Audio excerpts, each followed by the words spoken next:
Shalom, shalom, shalom à tous nos bien-aimés qui sont en ligne avec nous. Que Dieu vous bénisse. Partout où vous êtes, vous qui êtes en Afrique, vous qui êtes ici en Europe et vous qui êtes aux États-Unis, Canada, Australie, partout dans le monde, là où vous suivez en fait cette émission BTATA, une émission qui fait des analyses en ce qui concerne la parole de Dieu et voir si il n'y a pas de bavure par rapport à ceux qui interprètent la Bible. Parce que nous croyons que la Bible nous a été donnée afin de proclamer la puissance du nom de Jésus. En tout cas, que Dieu vous bénisse encore en ce jour. Parce que nous croyons que le roi des gloires nous a accordé encore une grâce de plus afin de proclamer la parole de Dieu. Donc voilà, nous sommes là dans cette émission afin de répondre par rapport aux questions que le musulman essaye de poser. Mais avant d'entrer là-bas, nous aimerions annoncer à tous ceux qui nous suivent chaque vendredi, lors de nos émissions BTATA ou Biemba, prochainement, nous n'allons pas passer l'émission ici, sur cette Facebook, c'est-à-dire sur cette page Facebook, c'est-à-dire de Roger Bouleli, mais ça sera plutôt sur la page Assemblée des élus de Bruxelles. Donc là, normalement, il y a notre sœur Rachel qui va nous balancer au fait l'adresse en question. Et vous allez juste taguer, et c'est comme ça que vous serez au fait amis là-bas. C'est-à-dire, nous voulons que tout le monde suive au fait nos émissions là-bas. Parce que là-bas, c'est un groupe. Vu que la page ici ne peut pas contenir tout le monde. Et il y a beaucoup de bien-aimés qui nous demandent en fait comment faire pour que je sois ton ami sur Facebook. Mais malheureusement, l'adresse ici ou la page que j'ai ici est déjà remplie. Donc je ne sais pas en tout cas recevoir d'autres personnes. À moins que nous puissions passer au triage. Parce qu'il y a quand même d'autres personnes qui sont amies. Mais quand tu regardes sur leur page, ce sont vraiment de bêtises qu'ils essayent de mettre. En tout cas, prochainement, nous allons commencer à écarter ceux qui n'aiment pas la parole de Dieu, ceux qui vivent encore comme des païens. Pourquoi ne pas les bloquer? C'est pas un péché de bloquer une personne ou de l'effacer de ta liste d'amis. Parce que nous croyons que le but ici, c'est de propager la parole de Dieu. Mais quand je vois que tu te présentes comme une païenne, comme un païen, tu montres ton argent, tu montres tes voitures et ta maison, on comprend que tu es encore un païen, un m'as-tu vu. Là, nous sommes obligés de te bloquer ou de t'enlever. Ce n'est pas un péché. Parce que j'ai compris que je ne peux pas marcher avec vous, vu que vous présentez ce qui est la vie d'un païen. Donc, pourquoi ne pas enlever toutes ces personnes-là? Mais cependant, pour tous ceux qui aimeraient être en grand nombre pour suivre nos émissions, veuillez taguer ce que notre sœur Rachel est en train au fait de balancer. Allez juste là-bas et taguer, et c'est comme ça que vous allez, ça va vous amener vers la page Assemblée des élus de Bruxelles. Ça va? Et c'est là-bas que vous allez vous abonner et nos émissions vont commencer à passer là-bas chaque vendredi, voire même nos prédications, parce que là-bas on a plus de la place pour mettre tout ce que nous voulons, voire même prochainement tout ce qui est nos temps de prière.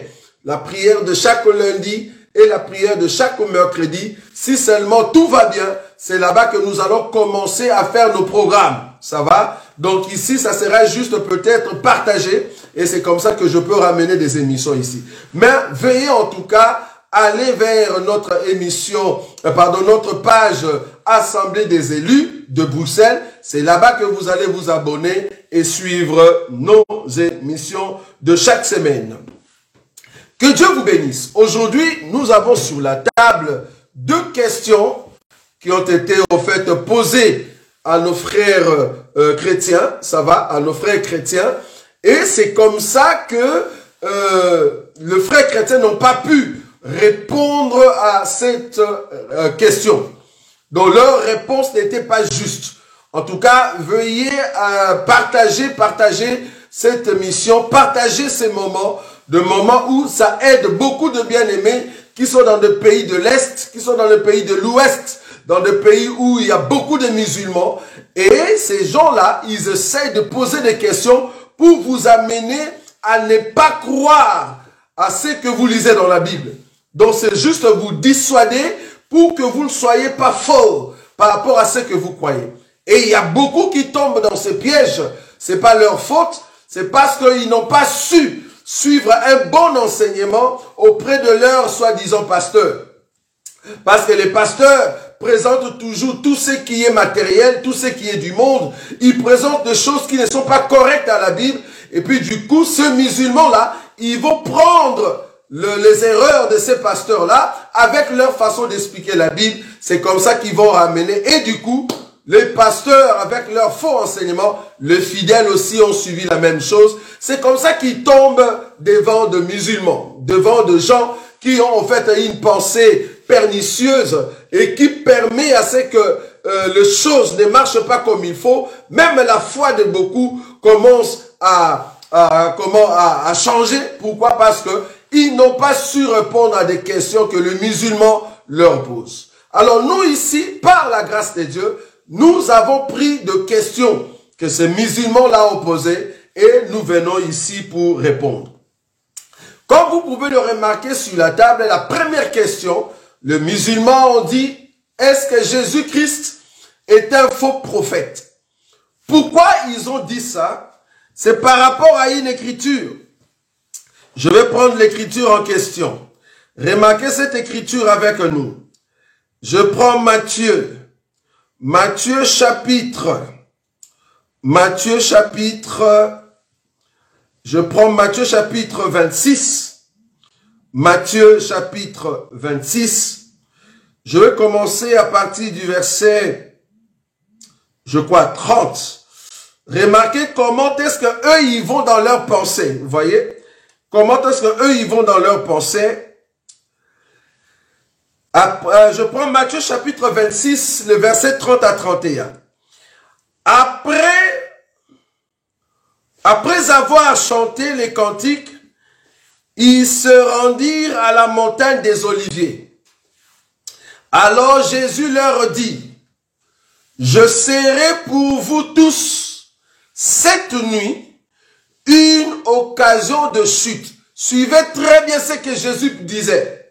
« Je serai pour vous tous cette nuit une occasion de chute. » Voilà. Car il est écrit, je frapperai les bergers et les brebis du troupeau seront dispersées. Je frapperai le berger et les brebis du troupeau seront dispersées. C'est une écriture qui se trouve dans l'Ancienne Alliance. Cette écriture parle de bergers ou soit de prophètes, mais là-bas dans l'Ancienne Alliance, on parle de faux prophètes. On parle de prophètes qui avaient menti. Vous voyez? Donc l'écriture marque en fait le prophète qui ont menti. Un prophète qui ment, c'est un faux prophète. Maintenant, Jésus va évoquer cette écriture-là, qui est dans l'Ancienne Alliance, qui parlait de faux prophètes. Il va l'évoquer ici en disant, je serai pour vous une occasion de chute, parce qu'on frappera, c'est pour cela il est écrit, on frappera les bergers et le troupeau vont se disperser. Cette écriture était venue quand? C'est quand le pharisien et le sacrificateur, les gens que le souverain sacrificateur avait envoyés, quand ils sont venus arrêter Jésus, nous avons vu les disciples se sont dispersés. À part peut-être Pierre, qui suivait le Seigneur au fait en catimini, je crois aussi avec Jean. Mais les autres, ils ont fui. Est-ce que vous voyez? Ils se sont dispersés. Et cette nuit-là, Jésus est devenu comme une occasion de chute parce qu'on l'avait arrêté et jusqu'à ce qu'on l'a amené à la croix. Donc, Jésus était devenu comme une occasion de chute. Maintenant, et les musulmans, ils disent, voilà cette écriture-là, Jésus l'a évoquée parce que vous, la position que vous le placez, lui-même, il a reconnu qu'il n'a pas au fait cette dimension-là, il est au fait un faux. Mais vous, la place que vous nous donnez, c'est la place d'un Dieu. Alors lui-même, il a reconnu qu'il est un faux. Est-ce que vous voyez ça? Maintenant, si on te posait la question par rapport à cette écriture, par rapport à l'écriture de l'Ancienne Alliance, le fait que Jésus l'a soulevé, au fait que Jésus voulait reconnaître qu'il est un homme, comme tous les prophètes, et qu'il est faux. Il peut avoir de la fausseté. Si on te posait ça, toi un chrétien, qu'est-ce que tu peux répondre? Parce que l'écriture en question marque que Jésus, au fait, est faux. Si on te posait cette question, est-ce que par rapport à cette écriture, est-ce que Jésus est un faux prophète? Il faut dire oui. Pourquoi oui? Parce que Jésus était un faux prophète pour les Juifs. Pas pour l'Église. Pour les Juifs, Jésus était un faux prophète. Il était une pierre, au fait, d'achoppement. Il était une occasion de chute. C'est pour cela qu'on l'a crucifié. Vous voyez? Donc, après tous les miracles qu'il a fait, mais Israël voyait Jésus comme un faux prophète.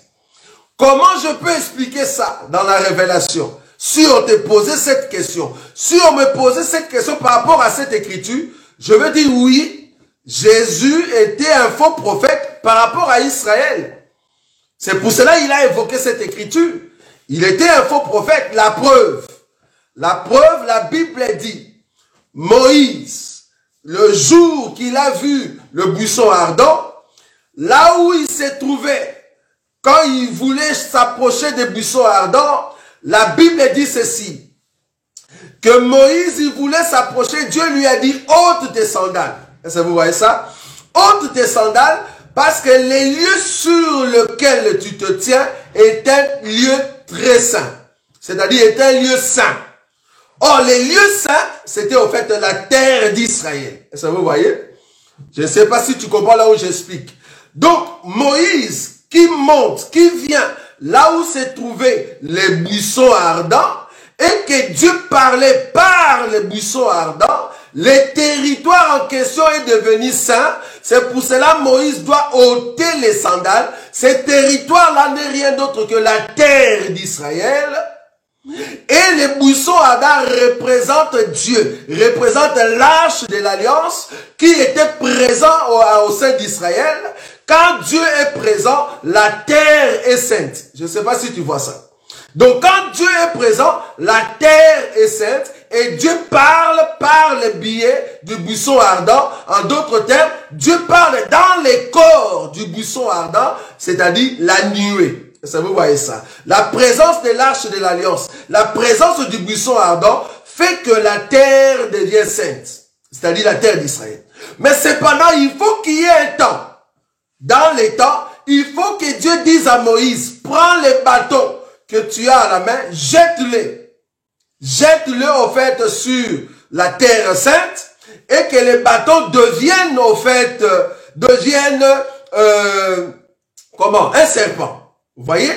Les bâtons que Moïse jette ici, les Moïse en question, c'est le Père qui jette au fait son fils qui était dans la puissance, mais qui vient prendre un corps en mouvement. Le corps en mouvement, c'est le serpent. Parce que le serpent de Moïse n'est rien d'autre que le Christ. Est-ce que vous voyez?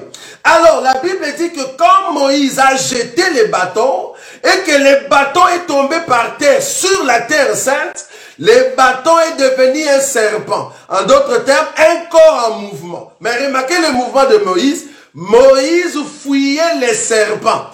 Les Moïse qui fouillent les serpents, c'est les sacerdoces mosaïques. Les sacerdoces mosaïques qui fouillent au fait l'enseignement du serpent. Je ne sais pas si vous voyez ça. Parce que le Christ étant le serpent qui entre dans un corps, parce que le Christ étant le bâton, quand il touche la terre, il devient serpent. En d'autres termes, le Christ, quand il vient sur la terre, il devient Jésus. C'est-à-dire un corps en mouvement visible qu'on peut voir. Mais l'enseignement de Jésus, c'était un enseignement de serpent. C'est-à-dire, Moïse ne pouvait pas l'avaler. Moïse qui est l'image des sacerdoces mosaïques. Ils ont rejeté l'enseignement du serpent. C'est ça Moïse qui fouillait. Mais à un temps, Dieu va dire à Moïse, prends les serpents par la queue et non pas la tête. La queue. C'est comme ça que Moïse viendra prendre les serpents par la queue et les serpents redevient la verge. Le mouvement de Moïse qui prend les serpents par la queue, c'est le mouvement des sacerdoces mosaïques. Le mouvement des pharisiens qui vient dire que Jésus-Christ est un faux prophète. Et qu'il faut les saisir, il faut les tuer. Or, en les tuant, ils l'ont aidé au fait à rentrer comme la verge. C'est-à-dire à rentrer dans sa puissance. Est-ce que vous voyez ça? Parce que la Bible elle nous dit, la tête c'est le magistrat, mais la queue n'est rien d'autre que le faux prophète. Donc, ici nous voyons Moïse qui touche la queue du serpent, n'est rien d'autre que les sacerdoces mosaïques, les pharisiens et les scribes, le souverain sacrificateur, ils vont se mettre ensemble pour arrêter Jésus comme un faux prophète. Parce que la queue, c'est le faux prophète. Est-ce que vous voyez ça? Et c'est comme ça qu'on va l'arrêter. On va le tuer au fait à la croix. Et c'est comme ça qu'il redevient dans sa puissance, c'est-à-dire la verge. Est-ce que vous voyez ça? Il redevient la verge. Il était la verge, Christ. Il tombe sur la terre sainte, Israël. Il devient le serpent en mouvement. Il faut maintenant l'arrêter par la queue parce que Moïse fouillait son enseignement. Il faut l'arrêter par la queue. Cela veut dire c'est un faux prophète. Mais en l'arrêtant, il redevient la verge. C'est-à-dire il rentre dans sa puissance. Ça va? Donc si on te posait la question par rapport à cette écriture, quand il a dit « Je serai une occasion de chute pour vous par cette nuit », oui, parce que là, Jésus était comme un faux prophète par rapport à Israël et non pas par rapport à l'Église. Vous voyez comment il faut répondre. Donc, par rapport à Israël, Jésus était un faux prophète. Donc, que les musulmans ne vous amènent pas sur un terrain pour vous dire « faut pas suivre Jésus parce que c'est un faux prophète ». Non, il faut suivre Jésus. Nous ne sommes pas Israël terrestre. Nous ne sommes pas Israël terrestre. C'est là-bas que je viens maintenant pour la deuxième partie. Nous ne sommes pas Israël terrestre. Israël terrestre, lui a considéré Jésus comme un faux prophète. Ça va? C'est comme ça qu'il faut répondre. La deuxième partie, ça c'est la partie que tous les juifs, tous les musulmans aiment. Parce qu'ils aiment toujours prendre des chrétiens par rapport à cette écriture-là. Je vais prendre l'écriture. Je suis dans le livre de Matthieu. Matthieu chapitre 10. Remarquez avec nous cette écriture. Les musulmans, ils aiment trop prendre cette écriture pour dire que Jésus-Christ n'était pas venu pour vous. Jésus est venu pour les Israélites. Et puis ils vont prendre cette écriture, Matthieu chapitre 10, le verset 17. Voilà, ça c'est Jésus qui parlait. Alors, Matthieu 10, qu'est-ce que je dis? Matthieu chapitre 10, 1 à 7, pas 17, 1 à 7. Matthieu chapitre 10, 1 à 7. Puis ayant appelé ses 12 disciples, il leur donna le pouvoir de chasser les esprits impurs et de guérir tous les malades et toute infirmité. Voici les noms de 12, on commence à citer les noms de 12. Le verset 5. Tels sont les 12 que Jésus envoya après leur avoir donné les instructions suivantes. N'allez pas vers les païens et n'entrez pas dans les villes des Samaritains. Allez plutôt vers les brebis perdues de la maison d'Israël. Vers les brebis perdues de la maison d'Israël. Et puis notre écriture dit que Jésus va dire à la femme cananéenne, j'ai été envoyé seulement aux brebis perdues d'Israël. La nourriture des enfants, on ne donne pas aux chiens. Ça, vous voyez? Donc les enfants ici, ça c'est les musulmans qui disent, les enfants ici, c'est Israël, vous êtes des chiens, Jésus-Christ n'était pas venu pour vous. Vous voyez?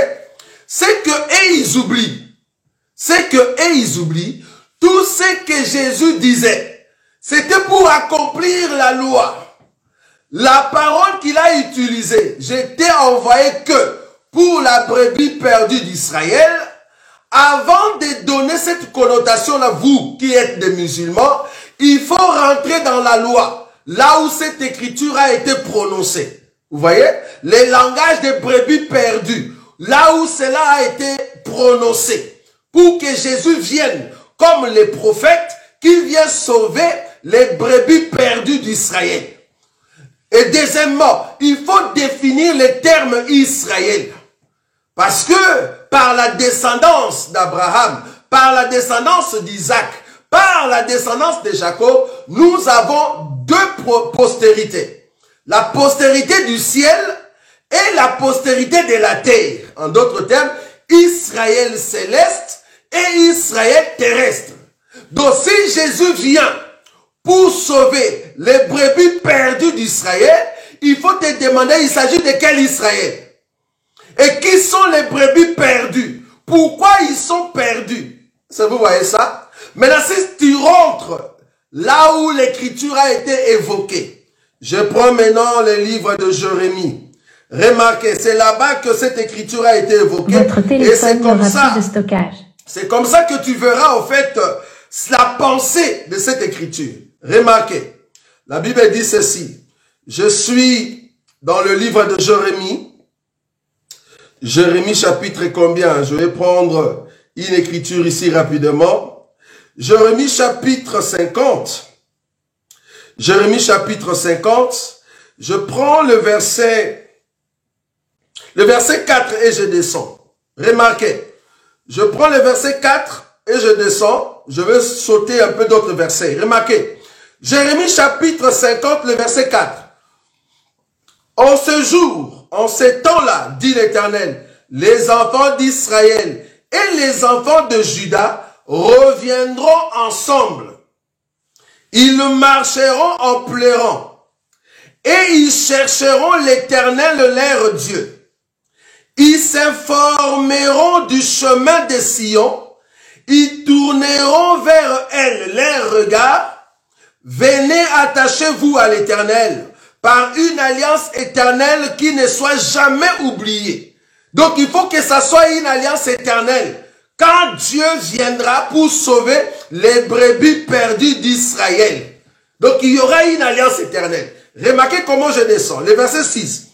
Mon peuple était un troupeau de brebis perdues. Vous voyez ça? Mon peuple était un troupeau de brebis perdues. Leurs bergers les égaraient, les faisaient errer par les montagnes. Elles allaient des montagnes sur les collines, oubliant leurs bercailles. Tous ceux qui les trouvaient les dévoraient. Je ne sais pas si tu vois la pensée. Et leurs ennemis disaient, nous ne sommes point coupables, puisqu'ils ont péché contre l'Éternel, la demeure de la justice contre l'Éternel, l'espérance de leur père. Remarquez maintenant le verset 17, je saute. Jérémie chapitre 50, le verset 17. La Bible dit ceci, remarquez, pour comprendre la pensée des brebis perdues. Quand on dit brebis perdues, parce que Jésus a dit, je n'ai été envoyé qu'aux brebis perdues d'Israël. Mais qui sont maintenant les brebis qui n'étaient pas perdues? C'est comme ça qu'il faut te poser des questions. Jésus est venu seulement pour les brebis perdues. Mais qui sont maintenant les brebis qui n'étaient pas perdues? Parce que quand j'ai dit ça, je te ramène dans les 100 brebis. Jésus avait 100 brebis. Il a donné cette parabole-là. Les 100 brebis, il y a les 99. Les 99 qui n'étaient pas perdus. Il y avait seulement une brebis qui était perdue. C'est là-bas que je te ramène, toi qui ne sais pas répondre à cette question. Une question très facile pour répondre. Jésus avait 100 brebis. Il y avait seulement une brebis qui était perdue. Est-ce que vous voyez? Et Jésus a été envoyé pour cette brebis-là. Maintenant, remarquez, ici dans le verset 17, Jérémie chapitre 50, verset 17, Israël est une brebis égarée, que les lions ont chassée. Le roi d'Assyrie l'a dévoré le premier, et ce dernier lui a brisé les os. Nebuchadnezzar, roi de Babylone. C'est pourquoi, ainsi parle l'Éternel des armées, les dieux d'Israël. Voici, je châtierai le roi de Babylone et son pays, comme j'ai châtié le roi d'Assyrie. Le verset 19. Je ramènerai Israël dans sa demeure, il aura ses pâturages au Carmel et au Bassan, et son âme se rassasiera sur la montagne d'Éphraïm et dans Galade. Verset 20. En ce jour, en ces temps-là, dit l'Éternel, on cherchera l'iniquité d'Israël et elle n'existera plus. Donc, quand Jésus viendra pour chercher la brebis perdue d'Israël, on va chercher le péché dans Israël, on ne le trouvera pas. Mais c'est quel temps? Si tu n'as pas la chronologie des 70 semaines de Daniel, tu ne sais pas répondre à cette question. Il vous faut l'enseignement. Oh là là. Remarquez, donc on cherchera l'iniquité d'Israël et elle n'existera plus. Le péché de Juda et il ne se trouvera plus. Car je pardonnerai au reste que j'aurai laissé. Est-ce que vous voyez ça? Je pardonnerai au reste que j'aurai laissé. Jérémie chapitre 50, le verset 20. Donc, la brebis perdue d'Israël, en réalité, c'est le reste d'Israël. Parce que le reste d'Israël n'aura pas de péché, parce que son péché sera pardonné. Donc, ici, dans la doctrine, le reste d'Israël n'est rien d'autre que le peuple par alliance d'Abraham qui vont rester après la grande tribulation. Il faut avoir maintenant la chronologie. Est-ce que vous voyez ça? La chronologie. Ça, c'est la partie doctrinale. Maintenant, dans la révélation, qui était le peuple perdu d'Israël? Par rapport à la parabole des 100 brebis, la Bible dit ceci, parce qu'il y a quelqu'un qui appelle. La Bible dit ceci. Par rapport aux 100 brebis, il y avait une brebis qui était perdue. Et puis, cet homme va commencer à chercher la brebis. Est-ce que vous voyez? Va commencer à chercher la brebis qui était perdue. Et la Bible dit, quand il va le trouver, il va faire une grande fête. Il va appeler tout le monde pour qu'ils viennent manger au festin parce qu'il a retrouvé la brebis. Ça, c'est dans la révélation. Quand est-ce qu'on aura la fête? Parce que la brebis est retrouvée, c'est quand il y aura la fête de noces. Est-ce que vous voyez ça? C'est lors de la fête, le festin, la noce, là dans les cieux, quand l'église va monter, parce que la brebis en question n'est rien d'autre que la femme. Parce qu'on doit fêter pour cette femme-là. Vous voyez? On doit fêter pour la brebis. Donc la brebis qui était perdue dans la révélation n'est rien d'autre que l'église. L'église qui est la femme du Seigneur, qui aura au fait le droit de la fête. On doit faire la fête pour cette brebis-là. Est-ce que vous voyez? Donc c'est l'église qui était perdue et que Jésus vient retrouver. Est-ce que vous voyez? Mais dans la doctrine, écoutez-nous bien, je parle de la révélation et de la doctrine. Dans la doctrine, la brebis perdue qui a été retrouvée n'est rien d'autre que le reste d'Israël qui sera retrouvé après au fait la grande tribulation et après la guerre d'Armageddon. Vous voyez? Donc après la guerre d'Armageddon, il faut que la brebis perdue, les restes d'Israël, sortent maintenant à la rencontre de l'époux, à la rencontre du Messia. Est-ce que vous voyez ça? Le Seigneur qui vient dans son trône, qui vient sur la terre pour régner avec des myriades, c'est-à-dire l'église, la Vierge sage qui était montée, parce que la Vierge sage doit rentrer. Maintenant, la Vierge sage qui descend avec le Seigneur, il faut que les restes d'Israël viennent à sa rencontre. Les restes d'Israël, c'est la brebis perdue d'Israël. Par rapport à cette écriture. Je ne sais pas si vous avez vu ça. Donc si, au fait, le musulman te dit que Jésus était venu pour seulement la brebis perdue d'Israël, tu lui dis maintenant, est-ce qu'il avait retrouvé cette brebis-là? Il faut lui poser la question. Là-bas, il va comprendre que ce n'était pas Israël physique qu'on voit aujourd'hui. Parce qu'en réalité, quand il a trouvé la brebis, la fête a eu lieu à cause ou bien grâce à cette brebis-là. Donc du coup, la brebis qui a été retrouvée n'est rien d'autre que l'église qu'on va amener dans le ciel. Ça, c'est dans la révélation. Mais dans la doctrine, dans la lettre, c'est le reste d'Israël qui sera retrouvé quand le Seigneur reviendra pour prendre son règne sur la terre. Et ça, vous voyez comment répondre à des questions. Ça nous aide au fait à entrer dans la grandeur et dans la compréhension de la Bible. Parce que ces gens, ils viennent pour tourmenter votre foi. Ils viennent pour changer votre position. Vous voyez? Et si vous n'avez pas l'enseignement, tu vas commencer à répondre selon toi. Mais il faut répondre selon la Bible. Parce que nous croyons que la brebis perdue de la maison d'Israël, dans la lettre, n'est rien d'autre que le reste d'Israël, mais dans la révélation, n'est rien d'autre que l'Église. Parce qu'il faut que les deux Israël se mettent ensemble. Parce que nous avons Israël céleste et Israël terrestre. De la même manière, Jésus est venu chercher Israël terrestre. Il va le chercher alors que juste avant la guerre d'Armageddon ou pendant la guerre d'Armageddon. Et c'est comme ça qu'aujourd'hui, au temps de la grâce, Jésus est venu aussi nous chercher, nous qui étions perdus dans le monde. Nous étions dans les ténèbres. Lui, il nous a donné sa lumière et il nous a retrouvés. Parce que nous sommes la brebis perdue. C'est pour cela qu'il va faire un festin, une fête. Alors que les 99, il les met de côté, mais il va rechercher au fait la brebis perdue. Et ça, vous voyez cela. Voilà un peu ce que nous pouvions dire par rapport à ces deux questions.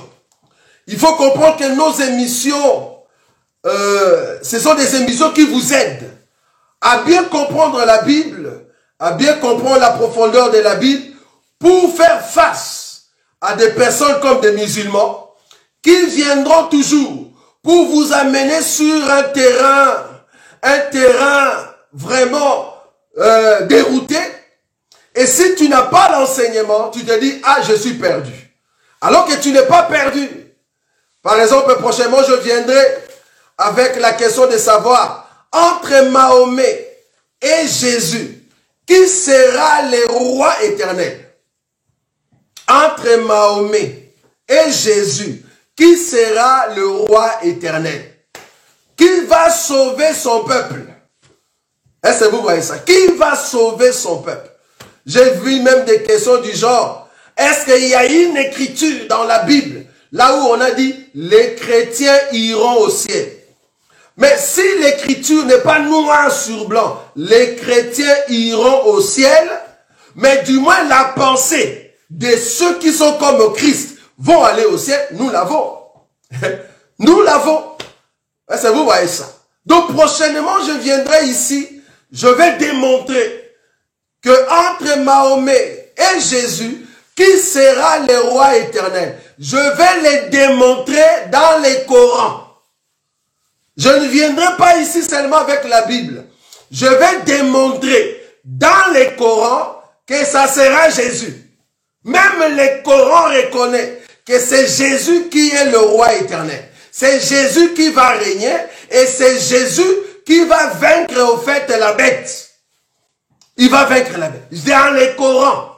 J'ai bien dit dans les Corans. Je vais prendre les Corans et je vais prendre la Bible. Je viendrai ici lire, au fait, les deux livres pour voir que Jésus en question, le roi des gloires que nous servons, c'est lui le roi éternel, c'est lui le sauveur. Ça va? Donc, si on vient vous amener sur un terrain pour vous embrouiller dans la tête en ce qui concerne votre foi, n'ayez pas peur. Ayez confiance en Christ et Jésus, parce que c'est lui le roi éternel. Ce jour-là, quand nous serons devant le roi, ça ne sera ni un homme mortel, parce que tout homme mortel, aujourd'hui, se retrouve sous la terre. Aujourd'hui, tout homme mortel se retrouve sous la terre. J'ai bien dit tout homme mortel se retrouve sous la terre. Est-ce que vous voyez ça? À part Jésus. Seul Jésus est vivant. Seul Jésus est vivant. C'est là-bas que nous allons démontrer que le Seigneur Jésus est réellement le roi éternel. Je viendrai ici encore vous montrer pourquoi Jésus est Dieu. Parce que les musulmans ne croient pas. Ils vous amènent sur le terrain. Est-ce que Jésus est Dieu?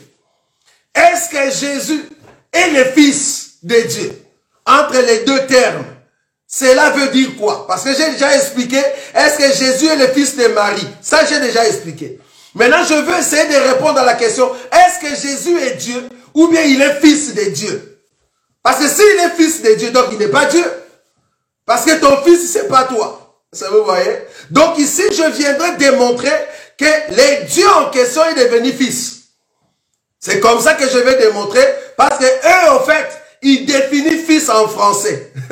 Nous ne définissons pas en français. Quand on dit fils, ça veut dire quoi? Ça va? Donc nous allons venir ici pour démontrer qu'en réalité, Jésus est Dieu. Et comment prouver ça dans la Bible? Nous allons le démontrer ici. Ça va? En tout cas, que Dieu vous bénisse. Prochainement, n'oubliez pas de passer cette émission, de venir au fait demander amis ou soit entrer dans les groupes qu'on appelle Assemblée des élus de Bruxelles. Donc, taguez au fait ce que notre sœur Rachel a envoyé. Et c'est comme ça, ça va vous ramener au fait dans notre page qu'on appelle Assemblée des élus de Bruxelles. Si vous taguez là-bas, ça va vous amener là-bas parce que prochainement, nous allons passer nos émissions là-bas. Nous voulons que le peuple de Dieu soit nombreux parce que ici, grand maximum, c'est vraiment le 5000 personnes qui nous suivent. Mais il y a beaucoup de bien-aimés qui aimeraient commencer à suivre cette émission et ils nous ont connus au fait en retard et nous ne savons pas les intégrer dans cette page vu qu'on est déjà à 5000.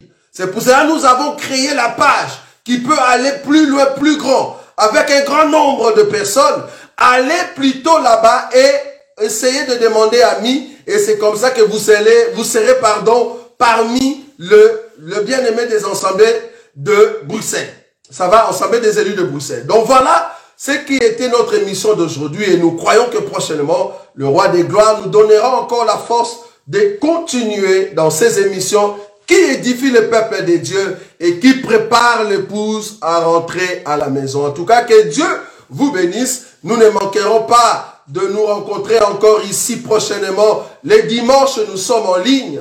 Nous sommes en train de donner un enseignement très grand, les 24 vieillards. Ne manquez pas ce temps de prédication. Le thème, c'est le 24 vieillards. Nous sommes déjà ce dimanche à son troisième dimanche. Ça va? Les 24 vieillards, un grand enseignement qui prouve que nous qui sommes église, nous qui sommes la Vierge sage, nous sommes le peuple qu'on appelle le 24 vieillards. C'est nous qui vont en fait adorer Dieu tout autour du trône quand nous serons dans le festin qu'on appelle la noce de l'agneau. Ça va? C'est ça, au fait, le 24 vieillards. Donc, voilà un peu ce que nous pouvions dire. Ne manquez pas le lundi, à partir de 21h jusqu'à 22h, nos temps de prière. Le mercredi, même chose. Et le vendredi prochain, à partir de 21h jusqu'à 22h, nous continuons toujours avec notre émission Bi Yemba Yemba et Bitea Tea. Le Dieu de gloire ne manquera pas de vous bénir. Shalom,